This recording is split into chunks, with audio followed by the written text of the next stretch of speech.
Students, अभी कुछ sessions पहले हम बात कर रहे थे कि आर को हम पावर बीआई में कैसे पोर्ट कर सकते हैं, इन दोनों सॉफ्टवेयर को आपस में मिला कैसे सकते हैं ताकि हम इन दोनों सॉफ्टवेयर के एडेड एडवांटेज को यूज़ कर सकें। यही इंटरफेसेस कुछ और सॉफ्टवेयर के साथ भी अवेलेबल है, like MS Excel. Excel is a wonderful package. बहुत सारा काम हम माइक्रोसॉफ्ट एक्सेल के ज़रिए कर रहे होते हैं। आर की कैपेबिलिटी हम माइक्रोसॉफ्ट एक्सेल में भी यूज़ कर सकते हैं, बिल्कुल उसी तरीके से जिस तरह आर की कैपेबिलिटीज़ को हम पावर बीआई में यूज़ कर लेते हैं। बहुत सारे फंक्शन जो एक्सेल में या तो अवेलेबल ही नहीं है, या अगर अवेलेबल हैं तो हमें उनके लिए कुछ मैक्रोस डेवलप करने पड़ते हैं, कुछ प्रोग्रामिंग करनी पड़ती है। तो बजाय ये प्रोग्रामिंग हम माइक्रोसॉफ्ट एक्सेल में करें, हम आर में बने बनाए मॉड्यूल यूज़ कर सकते हैं। और ये उसी वक्त मुमकिन है जब हम माइक्रोसॉफ्ट एक्सेल और आर को आपस में मिला लें।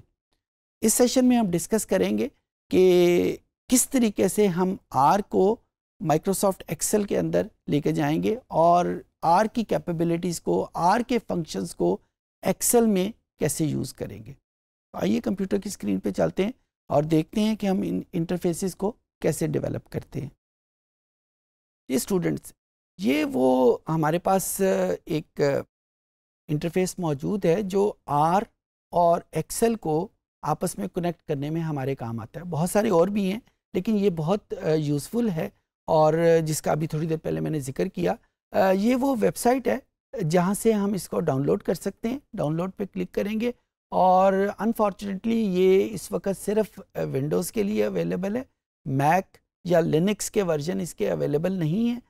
और सिमिलरली ये सिर्फ 64 बिट के ऊपर काम करता है। ये 32 बिट माइक्रोसॉफ्ट ऑफिस या 32 बिट विंडोज़ के ऊपर काम नहीं करता। Once we click over here, ये एक एग्जी फाइल डाउनलोड करेगा, फिर आपको उसको इंस्टॉल करेंगे। इसकी इंस्टॉलेशन बहुत स्ट्रेट फॉरवर्ड है। जब आप इसको इंस्टॉल कर लेंगे तो फ़र्क क्या पड़ेगा कि जब हम एक्सेल को ऑन करेंगे, एक्सेल को जब हम ऑन करेंगे तो एक्सेल में हमारे पास एक ऐड इन के नाम का मेन्यू ऐड हो जाएगा। पहले ये मेन्यू उसमें अवेलेबल नहीं था। जो ही मैं इस ऐड इन को क्लिक करूँगा तो आप ये देखिए कि ये बर्ट कंसोल के नाम का यहाँ पे फीचर मौजूद है। इसको क्लिक किया और इसको क्लिक करने के बाद ये एक और मेन्यू आपके सामने ओपन होगा। ये कुछ फंक्शंस हमें प्रोवाइड कर रहे हैं कि अगर मैं कोई फंक्शन एक्सेल में ऐड करना चाहता हूँ जो आर की मदद से हम यूज़ करेंगे, वो यहाँ पे लिख सकते हैं। सिमिलरली इसने कुछ फंक्शन हमारे लिए बना के रख दिए हैं कि वो फंक्शन ऑपरेट कैसे होंगे। यहाँ पे अगर मैं फंक्शंस पे करता हूँ क्लिक और एक नया फंक्शन मैं बनाने की कोशिश करता हूँ, तो हम तरीक़ेकार एग्जैक्टली वही इस्तेमाल करेंगे जो हम आर में फंक्शन को डेवलप करने में इस्तेमाल करते हैं। तो ये फंक्शन मैं यूज़ करता हूँ टेस्ट के नाम का, TEST टेस्ट। और यहाँ पे मैं एक रिग्रेशन के लिए एक फ़ंक्शन डेवलप करता हूँ, उसका नाम मैं LM रख देता हूँ। टेस्ट मैंने इस वजह से लिखा है कि हो सकता है ये फंक्शन गलत हो जाए, तो यहाँ पे मैंने उसको टेस्ट का लिख दिया ताकि ये मुझे खुद भी अपनी इंडिकेशन के लिए बताता रहे। फंक्शन, और ये फंक्शन अप्लाई होगा x और y दो वेरिएबल के लिए। आपको पता है कि रिग्रेशन में एक वेरिएबल इंडिपेंडेंट है और एक वेरिएबल डिपेंडेंट है। जब तक ये दो वेरिएबल गिवन नहीं होंगे मैं उस वक़्त तक अप्लाई नहीं कर सकूँगा। और मैंने क्योंकि इसमें अप्लाई करना है एक ग्राफ, तो मैं उस ग्राफ का जो हेडिंग है वो यहाँ पे रिग्रेशन एनालिसिस लिख लेता हूँ। ये मैंने ग्राफ की हेडिंग दे दी और फिर ये फंक्शन की बॉडी जो है वो यहाँ से स्टार्ट हो गई।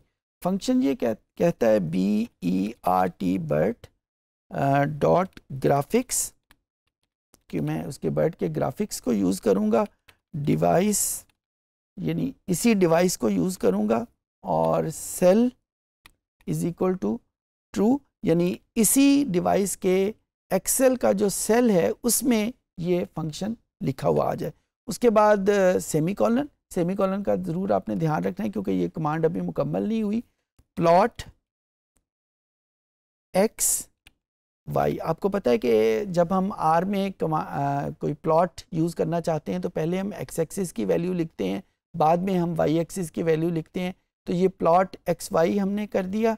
उसके बाद हमने लिखा ए बी लाइन, यानी अब रिग्रेशन की लाइन यहाँ पे हम यूज़ करेंगे और इसके अंदर वाई करली एक्स, और ये वही कमांड है जो हम एक्स में जो आर में हम यूज़ करते हैं।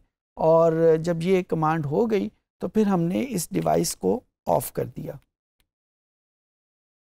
ताकि फर्दर ग्राफिक्स हम इसमें यूज़ नहीं कर रहे, और बाद में सेमीकोलन डाल दिया। और इस तरीके से ये हमारे पास एक फंक्शन मुकम्मल हो गया। इसको हमने सेव कर लिया।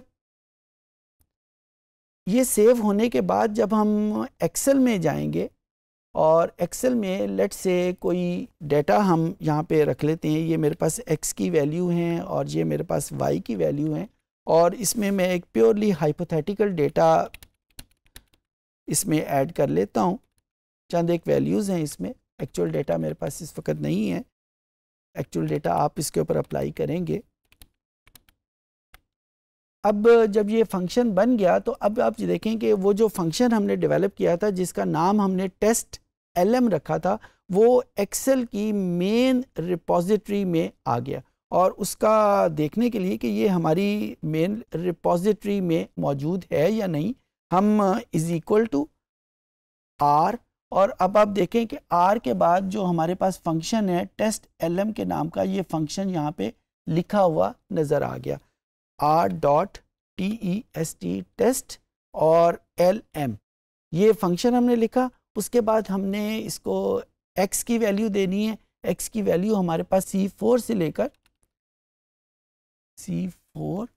लेकर ये हमारे पास मौजूद है C9 तक, और उसके बाद y की वैल्यू हमारे पास मौजूद है D4 से लेकर D9 तक। ये वैल्यू हमने इसको दे दी, और जो ही हमने इसको ऐड किया तो इसने वही फंक्शन को यूज़ करते हुए ये एक ग्राफ हमारे सामने डेवलप कर दिया। बेसिकली ये ग्राफ एक्सेल ने नहीं बनाया, ये ग्राफ आर ने डेवलप किया है, और क्योंकि ये फंक्शन हमने पोर्ट किया हुआ था कि आर की मदद से एक्सेल में आ जाए, तो उसकी जो आउटपुट है वो हमारे सामने एक्सेल में मौजूद है। इसमें अगर इसी पूरे प्रोसेस को अगर मैं थोड़े से मुख्तलिफ लफ्ज़ों में आपके सामने और कहूँ तो हमारे पास जो डेटा है वो एक्सेल में लिखा हुआ है, जो हमने एनालिसिस यूज़ किया है, जो फार्मूला हमने यूज़ किया है वो आर का यूज़ किया है, और वहाँ से हमने आर के फार्मूले को एक्सेल में लिखे हुए डेटे के ऊपर अप्लाई करके जो उसका आउटपुट है वो भी एक्सेल के ऊपर हमारे पास मौजूद है। यहाँ पे अगर मैं ग्राफ में कुछ चेंजेस करना चाहूँ, यानी उसकी एक्स एक्सिस को लेबल करना चाहूँ, वाई एक्सिस को लेबल करना चाहूँ, तो that is all possible just like we do it in R. एक और फंक्शन जो अभी किसी पिछले सेशन में हमने क्लस्टर एनालिसिस किया था, अगर मैं वही क्लस्टर एनालिसिस एक्सेल में करना चाहूँ, एक्सेल में क्लस्टर एनालिसिस पॉसिबल नहीं है, एक्सेल के जो गिवन फंक्शंस हैं, लेकिन मैं इस BERT की मदद से हम एक फंक्शन नया लिख के हम ये कैपेबिलिटी एक्सेल में पोर्ट कर सकते हैं। कैसे लिखेंगे? इस BERT को क्लिक करेंगे, ये जो ही ये BERT लिखा गया तो यहाँ पे हमारे पास ये फंक्शन लिखने की जगह आ गई। यहाँ पे मैंने टेस्ट क्लस्ट के नाम का एक फंक्शन डेवलप किया, फंक्शन, और ये फंक्शन मैंने अप्लाई करना है लेट से डी डेटा के ऊपर, और इसको मैंने लिखना शुरू किया उसी तरीके से डी। सबसे पहले मैं ओमिटिंग इसमें ख़त्म करता हूँ कि मेरे पास डेटा में अगर कोई मिसिंग ऑब्जर्वेशन है तो वो ख़त्म हो जाए। NA.omit डी, ये मेरे पास आ गया। उसके बाद दूसरे नंबर के ऊपर मैंने इसको स्केल करना है, स्केल डी, ये मैंने इसको स्केल कर लिया। फिर उसके बाद मैंने इसके ऊपर क्लस्टर एनालिसिस अप्लाई कर लिया। क्लस्टर एनालिसिस की कमांड आपको याद होगी, HCLH क्लस्ट, और यहाँ पे हम डिस्टेंस के बेस के ऊपर इसकी क्लस्टरिंग कर रहे हैं, किसी और कैरेक्टरिस्टिक को यूज़ नहीं कर रहे, तो हमने ये कमांड यूज़ कर ली। अब हमने इसको ग्राफ करना है और ग्राफ करने के लिए हम वही कमांड यूज़ करेंगे, बर्ड ग्राफिक्स और डॉट डिवाइस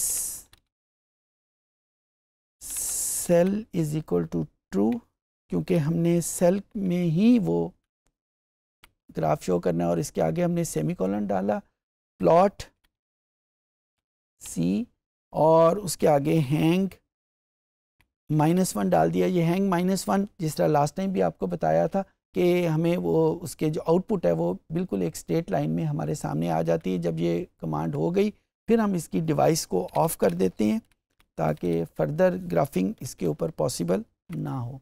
और जब ये फंक्शन बन गया इसको हमने सेव कर दिया और सेव करने के बाद हमारे पास अब ये अगर मैं इस एक्सेल में वो अप्लाई करना चाहूँ, लेट्स से मैं उसी डेटे के ऊपर अप्लाई करता हूँ जो डेटा मैंने वहाँ पे यूज़ किया था रिग्रेशन के लिए, तो यहाँ पे इज़ इक्वल टू और इज़ इक्वल टू प्रेस करने के बाय द वे अगर ये जो फंक्शन मैंने बनाया था ये उसके एक्चुअल फंक्शन में मौजूद है।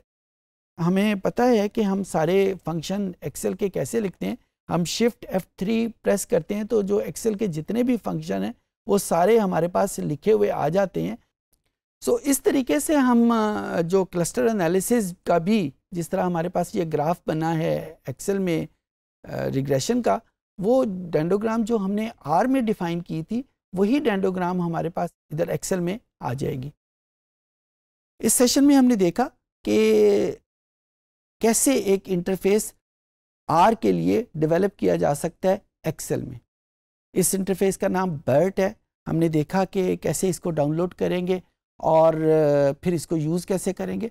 बाय द वे ये सिर्फ एक इंटरफेस अवेलेबल नहीं है, ऐसे बहुत सारे इंटरफेसेस अवेलेबल हैं, कुछ पेड हैं कुछ फ्री हैं।